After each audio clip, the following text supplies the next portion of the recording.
Well, hello and welcome. This is Korenna Aster, and I appreciate having you here.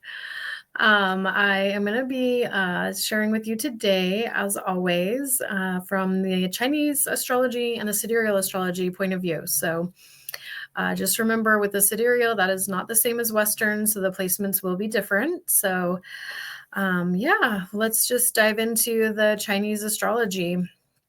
And actually, we are in the still June energies for another week because it's always, well, for this coming month for July, it's going to be on July 7th that we begin with the new energies. But you can go back to my last June video to hear more about the energies of the month of the horse.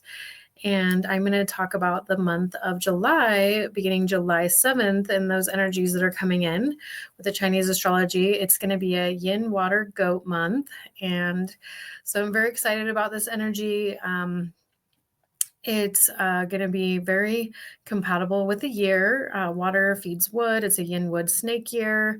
The snake and the goat are compatible. They're not necessarily like best friends, but they don't have any like clash or more difficult energies to work through. So that's really nice. It is starting on a lower energy day, and that day is kind of one that will help solve some problems, but there is also kind of this bullying energy, so to speak, that we're beginning the month off on. So of course, as we're kind of seeing with the other astrology and with kind of what's been playing out in the world, obviously there's still some tension and we're going to be dealing with some things throughout this month. But, overall, we can still look at like the positive, even if it doesn't look like it's playing out in the bigger picture, in like on the world stage.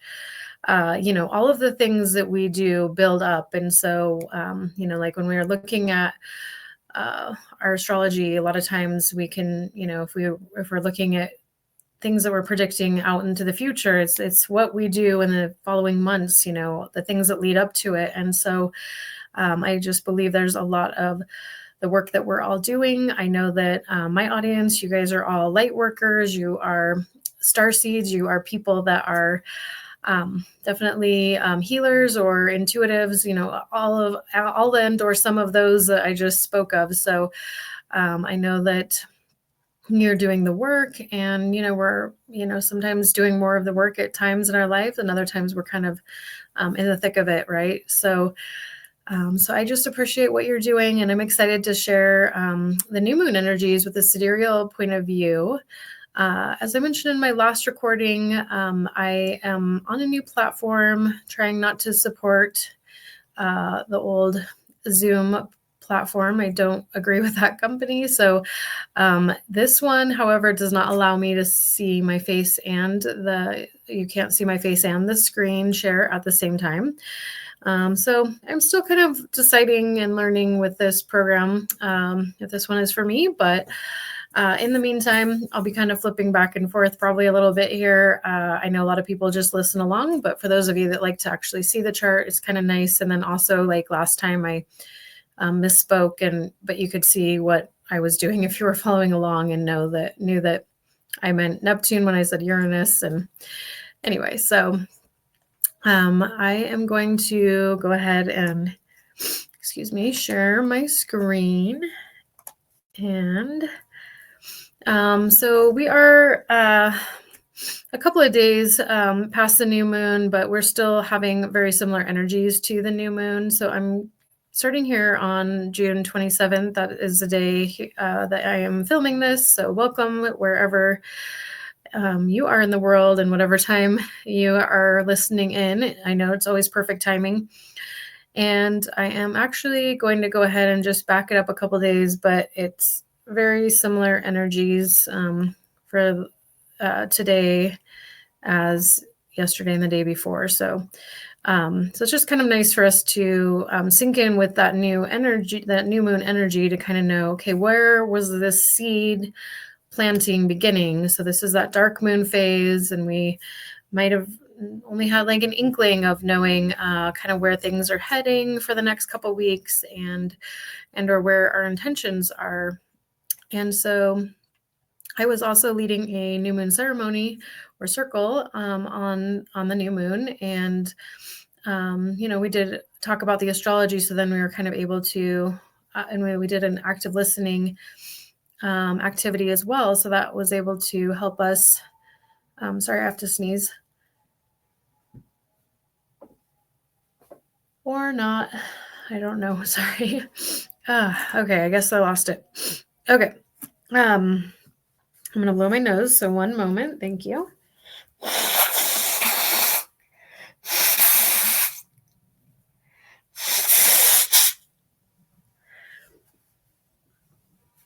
Okay, so I think a lot of times what I'm trying to say is that on the new moon days that we often don't really know what our intentions are. I think unless we're circling up and we kind of have somebody guiding us to know, like, hey, here's kind of some of the energies, or and so one of our guides was talking about the Jupiter energies, and so we were kind of leaning into that. But yeah, so I want to jump into where the new moon is from the sidereal point of view in Gemini. And so the Gemini, the Sun and Jupiter are all in Gemini. And the biggest thing that I want to point out is that so this conjunction is a couple of different things. So one, it intensifies anything. So it's really intensifying that Gemini energy of speaking, of writing, of listening, of thinking, all of these different mercurial things that we like to do and or that we do. It's also the energy of siblings. It's very communicative sign. So we may notice that we may be feeling more outgoing, more interested in speaking our minds. And this was as of the new moon, and maybe not since then a little bit. I'll share why here in a minute, but yeah, so Jupiter with this can expand all of those things. So this could be a really great time for journaling. If you like to write, doing more writing and or anything, creative writing would be a really great thing to expand on, even if it's just for fun, even if it's not something you've done before. Or any kind of public speaking, if you are a business owner. Now, I will say, though, that while, Jupiter expands things when it's conjunct here, it's also, because it's, just right here a degree off from the sun, it is also invisible. So the sun is making Jupiter invisible. So when Jupiter's invisible, it's harder for it to bestow its blessings on us. And I have noticed, and I have talked to friends and clients, and they've been noticing that they have not been feeling very abundant lately. There's just been a little bit more of, a little bit of a financial stagnation energetically in the world going on. So just know that if this has been affecting you, you are not alone. I know when I was telling this to a friend, she was just kind of like sighing with a big sigh of, big full body relief, to be like, okay, like I'm not doing anything wrong. It's just the way it is right now. But, as we continue to move forward, we are moving out of this invisible Jupiter, and definitely, by the time we're in July, we should start to feel those Jupiter blessings more. So, just feel like that's really important to share off the top here. And let's see. So, I want to talk about Mercury in Cancer. So, shortly after the new moon, the next day, the moon does go into Cancer, and Mercury already is in Cancer. Now with the moon, as of the 27th, as of the 26th, the moon being in Cancer, it's been very emotional. So I know some people are very much going through things. I'm going to talk more about this Mars and Neptune and Saturn relationship that we've been experiencing that are causing most of the tension. But also when the moon is in Cancer, we can be very emotional and also just feel very fickle, and we can just be like, I don't, just keep changing our mind and not, very decisive. So it's been really tough. And then with Mercury in Cancer, that's also debilitated. And so it's making us harder to speak our mind and speak up for ourselves and speaking our, our needs, our wants, our desires, but yeah, most of all our needs, right? But yeah, so that is a little bit tricky right now. Though one great thing, though, is that we do have this trine with Mercury in Cancer to Uranus in Taurus. And so, or sorry, where's this trine? Or what am I trying to say? No, that's not correct. Let me try again. It's trine over here to Neptune and Saturn. So this is actually making some of these tougher aspects better because they are all in a water sign. So there is a lot of, again, feeling going on. And it's important for us to feel our feelings, right? And so, with all this Gemini energy, we're kind of wanting to think through things a little bit more. And I think it's important for us to think through things, but then this is allowing us to feel things a little bit more with this energy in Pisces and in Cancer to, really go in and think about how we're feeling. So that way we're hopefully actually feeling the feelings too, and not just thinking about it. But, some of us might be just still in that thinking mode more.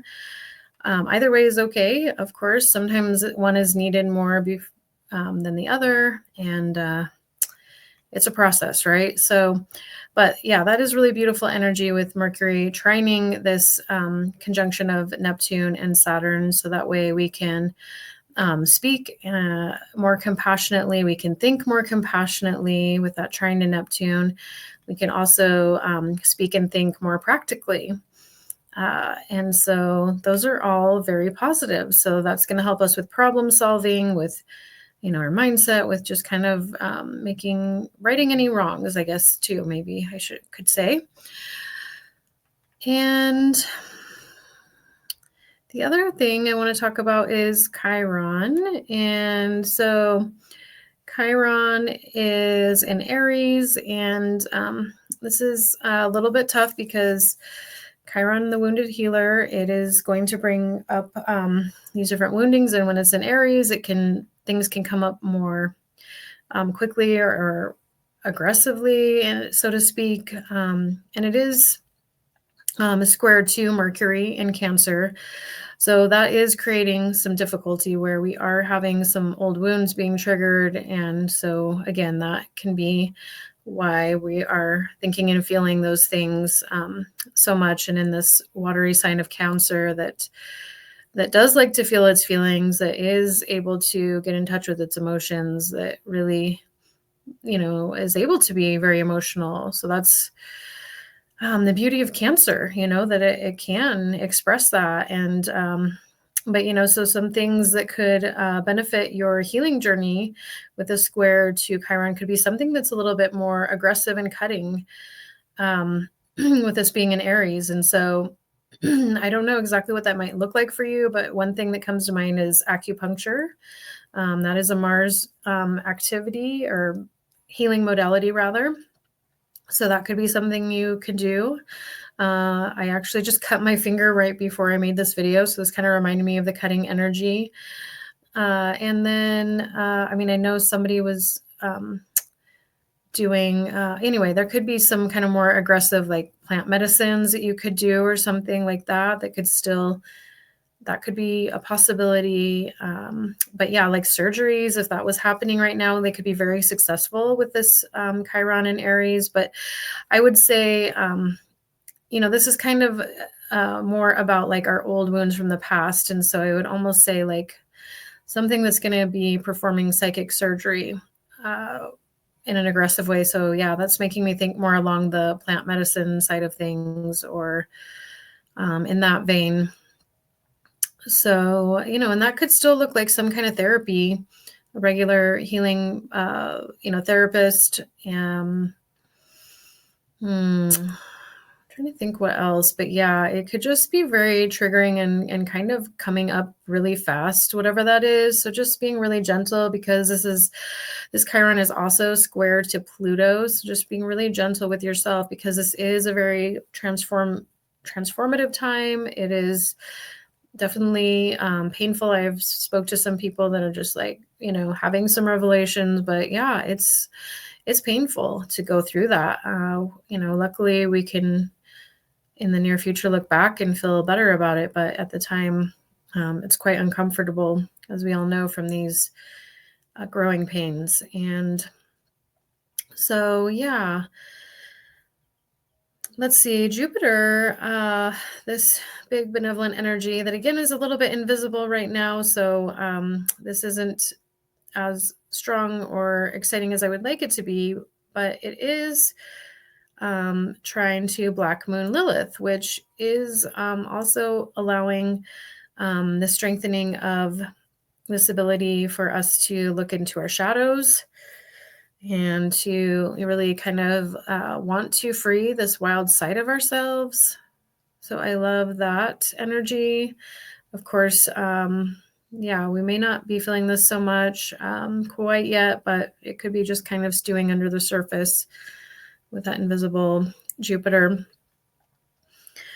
I want to move to the Venus in Aries. So we have Venus in Aries, and I think I mentioned in my last video that Venus doesn't, really like to be in Aries. However, what I do like about Venus in Aries right now is that Mars is in Leo.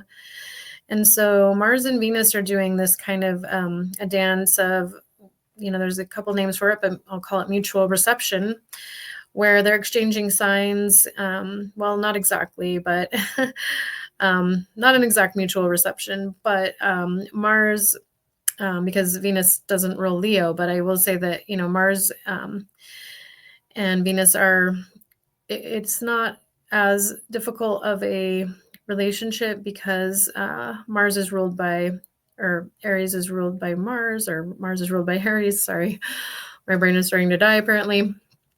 And so they are, sharing this similar energy.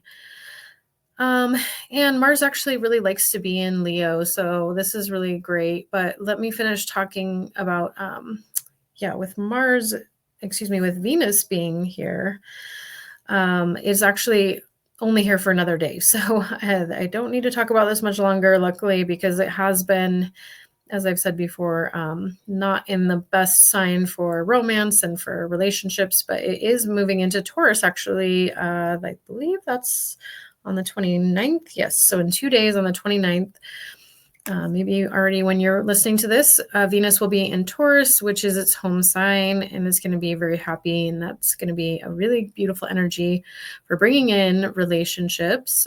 So if you are looking to date, and or if you've been having relationship problems the last month, just with Venus and Aries, it can be a little bit challenging. But like I said, I feel like the Mars and Venus have kind of been a tiny bit supporting each other because of both being in these fire signs for the time being. And they are in this square aspect, so it could be normally a lot more tense, but them both being in a fire sign has kind of helped lessen that a little bit. So, but yeah, if it has been tense for you and or intense or difficult, it should be getting better. And Mars and Leo, I get very excited about this. There's a couple of things that I want to talk about with this. And the Mars and Leo, first of all, is in a yod with Pluto and Capricorn, and the Neptune and Saturn in Pisces. So this yod is actually they call it a finger of God, is actually pointing up here to Mars in Leo. And the beautiful thing about that is that even though we have Saturn and Neptune and Pluto and Mars all in this aspect, which can be pretty harsh, and especially pointing at Mars, Mars can definitely be about war and aggression. Obviously, we're seeing some things on the world stage of this nature, but What's really awesome about Mars and Leo is that it's also very much about, and this finger of God pointing at this is this opportunity for us all to be looking at our ability to step into our courage and to step into our faith and in totally being this our most authentic self and expressing ourselves most authentically. And so, yeah, this is, and so we're getting that blessing of transformation and ability to do that with this yacht. And so, with that Pluto involved, allowing this transformation with Neptune to give us the blessings of the spiritual blessings of this transformation. Saturn is, involved to again give us maybe the hard lessons and work to allow this to happen. So, again, I know there's a lot of aspects that are very challenging right now, but just remembering that they are in our highest good, and this is for your highest growth and your highest timeline to get through this. So just seeking out your healers and finding, yeah, some time for yourself with self-care, as always, is very important. So really looking at ways to slow down and really looking at ways to be creative with that Mars and Leo. So whatever ways that you like to be creative, if you are inclined to be a leader, this is a very important time to step into leadership. But I would say that we're all leaders, even if it's just a leader in our family, and not out in the larger world. This is your time to shine and roar like that lion, and or lioness, to really be that powerful creator,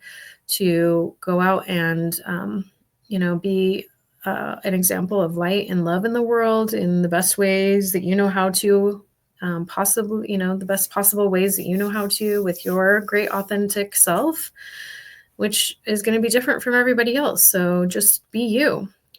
You do you, most importantly. And so this is really where we're all stepping into in a really powerful way. So I really want us to keep thinking about this. This is kind of really a lot of these different aspects. Again, this Mars sextile Jupiter is also giving us that courage of strength and conviction to have that confidence to really fully express ourselves. And so, yeah, I think it's really beautiful energy, and I'm really excited for us.